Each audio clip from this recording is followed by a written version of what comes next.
Sí, Encarnación Pedrero es licenciada en Pedagogía y Psicopedagogía y máster en Adicciones y máster también en Sexología por las universidades de Murcia, la UNED, la de Valencia y la de Sevilla. En este momento es profesora ayudante de la Universidad Pablo Olavide y además es miembro del Grupo de Investigación sobre Calidad de Vida. Ella está trabajando especialmente, está especializada en todos los temas relacionados con el ámbito de educación para la salud, drogas, sexualidad, calidad de vida, etcétera, etcétera. Va a hablar de la educación emocional y la educación sexual en los adolescentes. Hola, buenos días. En primer lugar, quería agradecer a la Fundación de Ayuda contra la Drogadicción que contara con la Universidad Pablo Olavide para organizar este seminario piloto, satélite, del Congreso de Adolescentes y Riesgo y Crisis también. Y en este caso yo voy a hablar sobre uno de los problemas que más afectan a los jóvenes y a los adolescentes, que es el tema de la educación afectivo-sexual. En estos momentos hemos visto que los adolescentes, a través de los cambios físicos, psicológicos y sociales que se producen, pues constituyen una población en la que los riesgos aplicados a la sexualidad están muy presentes. Cuando hablo de riesgos me estoy refiriendo principalmente a las enfermedades de transmisión sexual y también a los embarazos no deseados. A lo largo de mi intervención voy a hablar sobre los 4 modelos vertebradores que se han dado normalmente a la misma vez en educación afectivo-sexual.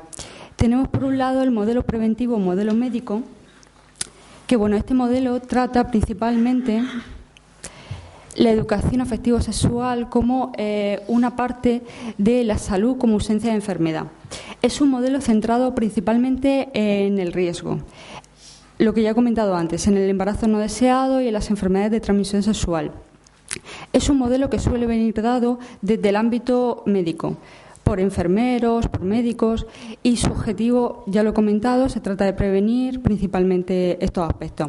Los destinatarios suelen ser el ejército, principalmente se empezó a dar allí, y en las escuelas y en los comienzos de la educación sexual.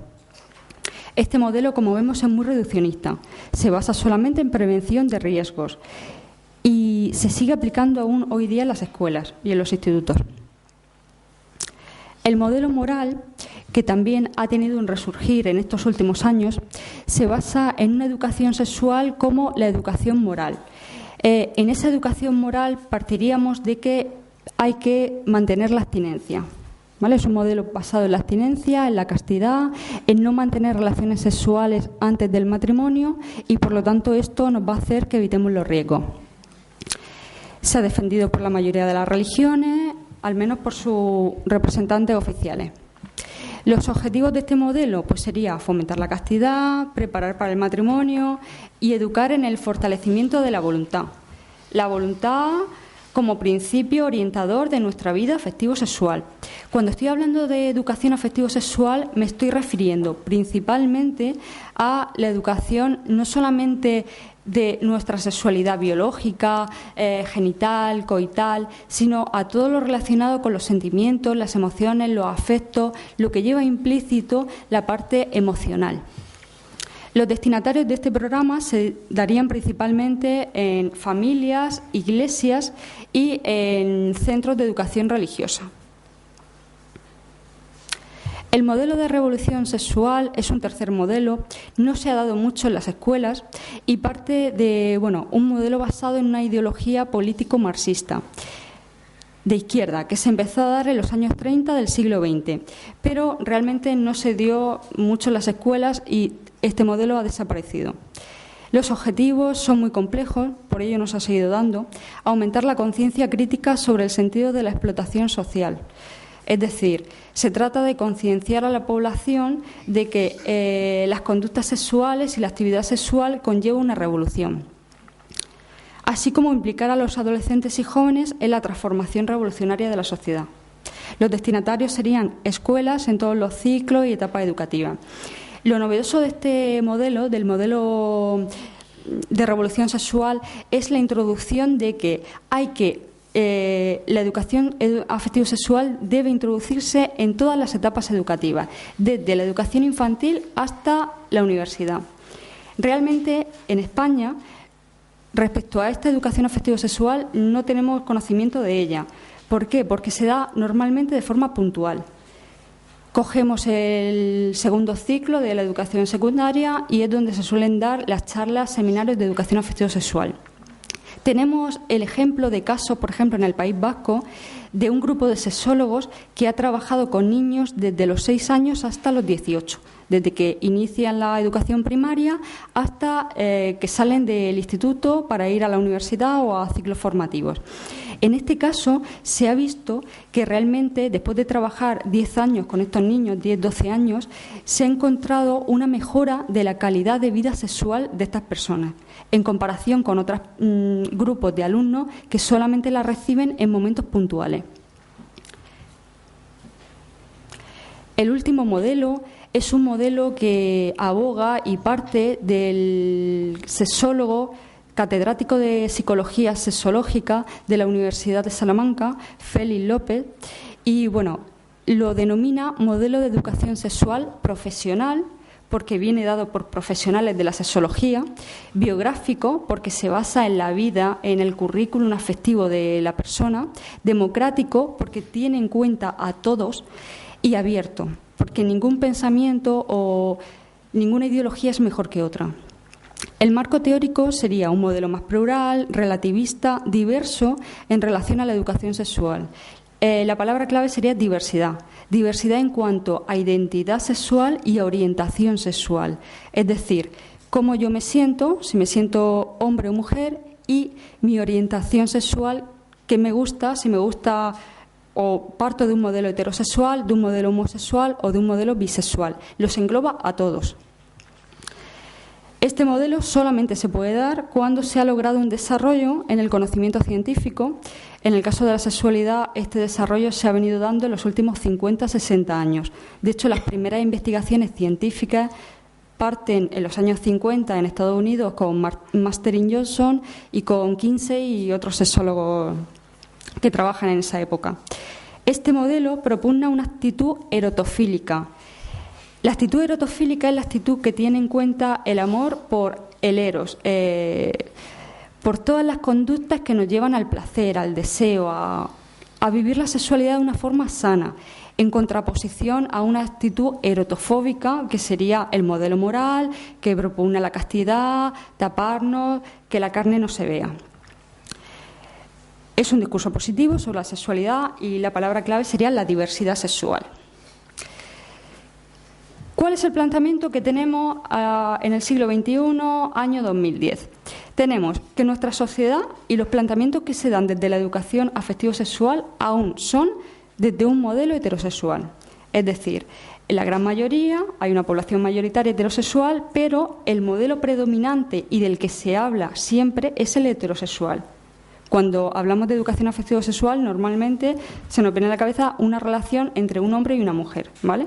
Eso es muy determinado, muy relativista y deja fuera muchas otras opciones. Es un modelo normalmente genitalizado.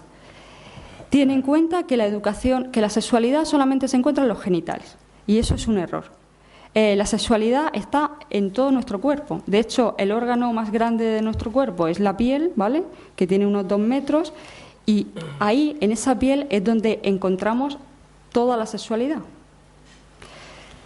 Y coital. Partiendo del modelo heterosexual, hombre-mujer, pues tenemos que las relaciones sexuales deben ser coitales principalmente. De nuevo, vuelve a excluir otras formas de sexualidad y otras formas de actividad sexual. Falocéntrico, también centrado en el pene del varón, del hombre, y bueno, reduccionista en todo caso. Aún hoy día sigue siendo un modelo tabuizado, ¿vale?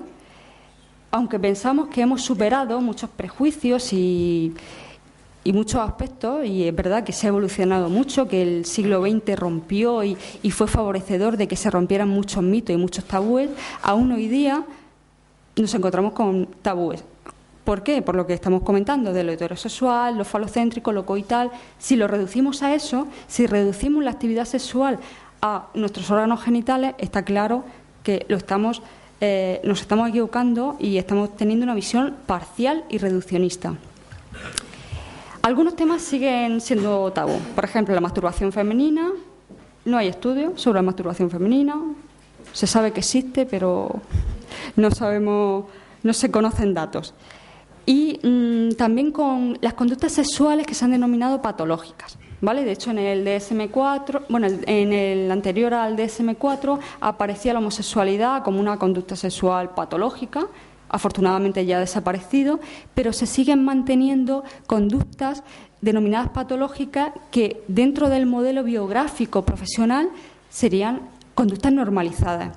¿Por qué?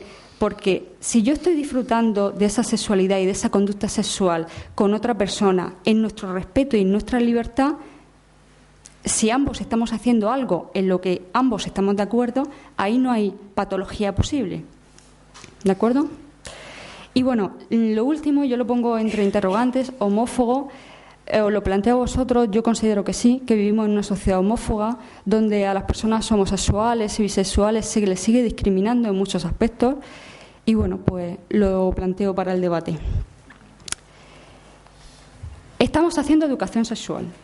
Normalmente nos basamos actualmente en el modelo que hemos visto, el primero, el modelo médico, y en el modelo moral. De hecho, el modelo moral ha resurgido con fuerza después de la Ley de Interrupción Voluntaria del Embarazo, la conocida como Ley del Aborto, ha resurgido ese modelo. Y, de hecho, desde algunas administraciones públicas se está fomentando la oposición a una educación afectivo-sexual basada en un modelo médico o en un modelo más abierto, ¿vale? Se centra principalmente en un modelo moral. Y yo me planteo, estamos haciendo educación sexual, pero ¿estamos haciendo buena educación sexual?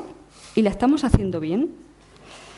Y hemos pasado de un modelo moral de la abstinencia, donde no hay que mantener relaciones sexuales para evitar los riesgos, a una promoción de la actividad sexual. De hecho, hoy día, las personas que no tienen relaciones sexuales parece que son poco menos que excluidos. Se ha fomentado la educación, la actividad sexual hasta límites extremos, incluso en las personas mayores. Ya se les facilita a nivel farmacológico el Viagra en el caso de los hombres para que haya un mantenimiento de la actividad sexual. Está claro que la actividad sexual puede mejorar nuestra calidad de vida, pero está claro que podemos ser personas saludables sin mantener actividad sexual. Entonces no podemos pasar de la abstinencia total a la promoción absurda y continuada en sectores donde hay personas que no les apetece o que no quieren. Dos errores son.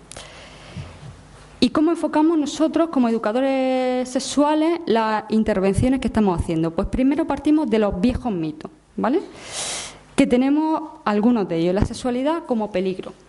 La sexualidad conlleva riesgo, ya lo he comentado, embarazos no deseados e infecciones de transmisión sexual. Se sigue manteniendo ahí. De hecho, los centros educativos, el discurso que se sigue manteniendo es: primera sesión, vamos a hablar de infecciones de transmisión sexual. Las enfermedades. Partir de ese modelo es un error, porque estamos haciendo un binomio sexualidad-peligro, cuando no es así. La sexualidad como básicamente genitalidad, reducida a los órganos sexuales. La sexualidad como procreación, cuando sabemos que no es así. La abstinencia al matrimonio como la regla moral. Y no existe una sexualidad infantil real. Si ya hemos dicho que la sexualidad parte de nuestra piel y todos desde que nacemos somos personas sexuadas, los niños también hay sexualidad. Y no significa que haya una sexualidad con otras personas, pero sí hay una sexualidad consigo mismo y con posiblemente la familia. ¿Por qué? Porque yo estoy manteniendo actividad sexual en cuanto yo te estoy dando la mano, en cuanto yo te estoy dando un beso, en cuanto yo te estoy abrazando, ¿vale? Es una apertura a lo que consideramos sexualidad. La sexualidad no es solamente lo coital, la sexualidad implica emociones, sentimientos, cercanía y piel. Lo que un sexólogo andaluz, Manuel Lucas, llama sed de piel. Tenemos sed de piel, tenemos hambre de piel. Tenemos necesidad de contacto. Pues todo esto son los viejos mitos que nos basamos en el reduccionismo. Es un modelo represivo. La sexualidad solamente se da en el matrimonio, silencio durante la infancia, educación sexual para la abstinencia y la preparación a la familia, como que lo único válido es el modelo de familia donde tiene que haber un hombre y una mujer y unos hijos, cuando sabemos que existen muchos otros modelos de familia que no se dan en estas circunstancias. Pero hemos pasado de los viejos mitos del siglo XX a los nuevos mitos del siglo XXI. En estos nuevos mitos nos encontramos donde la actividad sexual es una condición necesaria para la salud. Es decir, todos tenemos que tener relaciones sexuales. Es una obligación y para ello, como ya he comentado antes, existen ayudas farmacológicas. El consumo compulsivo de actividad sexual es un valor de mercado, seduciendo o comprando. El derecho a la actividad sexual es un derecho. Y es un derecho egoísta, es decir, que yo debo basarme en mi propio placer, no en el placer de la persona con la que yo esté, sino en disfrutar yo. Eso es un reduccionismo. Hemos pasado de un modelo moral, donde el hombre era el que tenía que disfrutar, a un nuevo modelo, donde tenemos que disfrutar los dos, pero yo me tengo que asegurar mi disfrute. Y mi disfrute a través del orgasmo, como si fuera el único medio para conseguir placer, cuando no es así. Por lo tanto, tenemos una confusión entre el placer y el bienestar. Placer no implica bienestar y bienestar no implica placer, pero en cambio los hemos unido. Este modelo, si el otro era reduccionista, nos basamos ahora en uno de prescripción de la actividad sexual. Todos tenemos que mantener actividad sexual. Pasamos de la represión a la sociedad de mercado. Y a nuestros adolescentes dividimos su tiempo en un tiempo de trabajo, que sería un tiempo de sufrimiento, o en un tiempo de ocio, que sería el tiempo de locura.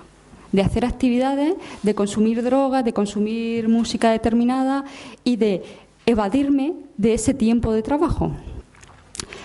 Por lo tanto, hemos llegado a una nueva manipulación del sexo. El sexo como consumo obligatorio de actividad sexual y de los productos asociados al sexo. El sexo como mediador de otros consumos. Todos conocemos los famosos tupper sex, los famosos sex shop. Pues todo eso es el mundo de la sexualidad. La pornografía también. Y bueno, la droga y la música como mediación para ese tiempo de ocio y para esa, lo que denominamos locura. Este nuevo modelo se basaría en un modelo sexual prescriptivo, donde hay que facilitarle a los adolescentes y a los jóvenes información sexual. Se critican los viejos mitos. El placer sexual es una fuente de salud y bienestar. De nuevo, volvemos a tener mitos. Y se basa en la respuesta sexual humana. Las clases de educación afectivo-sexual en este nuevo modelo se basarían en explicar la respuesta sexual humana, las diferentes fases por las que pasamos, deseo, excitación, orgasmo y resolución, y incidir en cada una de ellas. Se dan habilidades, ahora mismo se dan habilidades para decir sí, cuando antes se daban habilidades para decir no, pero nos planteamos si hay que dar habilidades para decir sí o no según corresponda. Suponiendo que todos tienen o conviene que tengan actividad sexual, todos, desde los adolescentes, ¿vale? Porque si no mantienes relaciones sexuales estás fuera de lo que se denomina moderno y actual, hasta las personas mayores que también deben mantener actividad sexual. Y se basa también en la prevención de riesgos. Uno de los aspectos que hemos tratado es la información. Sabemos que tenemos información, de hecho hay excesiva información, en calidad y en cantidad. Pero el problema de esa información es que no está legitimada. Y los que tienen que legitimar esa información son, por un lado, la familia, por otro lado, la escuela y por otro lado, los profesionales de la salud. Normalmente se produce un silencio de estos tres colectivos. Un silencio en el que las familias callan porque hablar sobre sexualidad es provocar la actividad sexual y no queremos que nuestros adolescentes mantengan actividad sexual. En la escuela se lava las manos, dice que no se siente preparada para dar este tipo de educación y que vengan sexólogos o vengan educadores especializados en este tema, y los profesionales de la salud mantienen un silencio también que, bueno, yo lo definiría como moral. Depende de en qué posición yo me encuentre, doy un discurso u otro. Este silencio, sin duda, refuerza los viejos mitos y es un problema de los mediadores de la comunicación. ¿Por qué? Porque a través de los medios de comunicación se transmite de nuevo nuevos mitos que luchan contra los viejos. Y vivimos ahí en una contradicción entre hay que mantener actividad sexual o no hay que mantenerla y en qué circunstancias. Y también los compañeros de estos adolescentes y estos jóvenes también delimitan su actividad sexual. Por lo tanto, tenemos un doble discurso de la sexualidad. Por un lado, el discurso que es peligroso, el discurso que parte de la moralidad y del modelo médico, que hemos visto al principio, y el último discurso que parte como felicidad. Hay que mantener actividad sexual porque eso nos va a llevar a la felicidad. El placer, por un lado, como pecado o como derecho y deber egoísta. Está claro que es un derecho, pero no puede ser un derecho que yo mantenga en el egoísmo. La abstinencia sexual como valor, de nuevo, el antiguo modelo, o la obligación de tener actividad sexual. No podemos pasar de un extremo a otro. Y la permisividad frente a la prohibición y a la aceptación, lo que yo denomino libertad confundida. Pasamos de una permisividad, de la prohibición, ahora a una aceptación. Nos encontramos con unos hechos. La sexualidad se ha convertido en una actividad furtiva. Esa actividad furtiva nos lleva a una baja calidad amorosa. Es decir, si tú tienes que mantener relaciones sexuales en entornos que son poco propicios, donde te deje tiempo a la reflexión, al placer, al deseo, a fomentar esas fases de la respuesta sexual humana, pues tenemos una sexualidad oculta, sin espacio y tiempo reconocido. Normalmente los adolescentes, la actividad sexual, pues no la tienen en entornos favorecedores de un placer, de un disfrute. La tienen en entornos de, bueno, en este momento, en esta discoteca, debajo de la escalera, en circunstancias que no son muy apropiadas. Asociada al ocio para hacer locuras, es decir, asociada al consumo de drogas y asociada al consumo de una determinada música.